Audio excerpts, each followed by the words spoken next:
নিজের শেষটায় শূন্য দিয়েই নিজের শূন্যতার গল্পটা লিখে গেলেন সাকিব আল হাসান। টেস্ট ক্যারিয়ারের শেষ ইনিংসে 0 রান। ঠিক কাকতালীয়ভাবে টি-20 ক্যারিয়ারে নিজের শেষ ম্যাচটাতেও আফগানিস্তানের বিপক্ষে করেছিলেন 0। নিজের শেষ টেস্টেও 0 হাতে ফিরছেন। বাংলাদেশ যেভাবে হেরেছে সেটা সাকিব আল হাসানের জন্য একেবারেই সুখকর কোনো স্মৃতি হয়ে থাকবে না। সাকিবকে বিদায় বেলায় সংবর্ধনা বা সম্মাননা জানিয়েছে বাংলাদেশ থেকে আসা সাংবাদিকরা।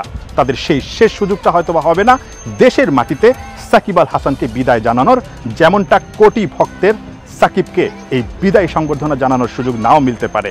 তবে চন্ডিকা হাথুরুসিংহে একটা রহস্য রেখে দিয়েছেন। বলছেন এই কানপুরেই সাকিব আল হাসান শেষ টেস্টটা খেলেননি, খেলতে পারেন মিরপুরে। I haven't heard anything that to effect to say that that's the last time. I think he's playing, as far as I know, he's playing the South Africa series. যদি সত্যি এই টেস্টটা সাকিবের শেষ টেস্ট হয়ে থাকে তবে এই ছবিটা হয়ে থাকবে তার সেরা স্মৃতি। ভারতের লেজেন্ড বিরাট কোহলির কাছ থেকে পাওয়া ব্যাট, নিজের ড্রেসিং রুম থেকে এসে সাকিবকে এই ব্যাটটা উপহার দিয়ে গেছেন।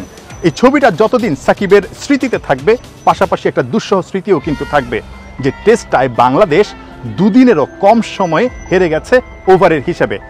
2 দিনে 90-90 180 ওভার খেলা হবার কথা, কিন্তু এই ম্যাচটা শেষ হয়েছে 173 ওভার 2 বলে।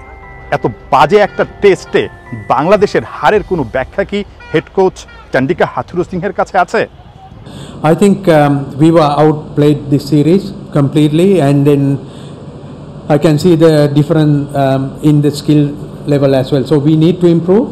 Saying that, we didn't play to our best potential. We were disappointed that, but it's not about we are improving, knowing that how much we need to improve on this group. This is the top.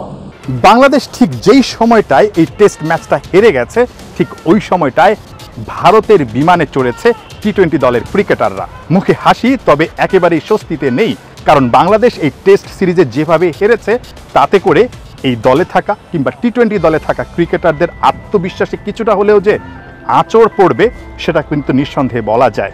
তবে shorter format, ভিন্ন cricket, ভিন্ন আমেজ। সেই ভিন্ন আমেজে বাংলাদেশ যদি ভিন্ন ক্রিকেটটা খেলতে পারে, এখানকার যে দুঃখটা, কষ্টটা, সেটা হয়তো বা কিছুটা হলেও মুছে যাবে। নাহিয়ান বিন জসিম, 71, কানপুর, ভারত।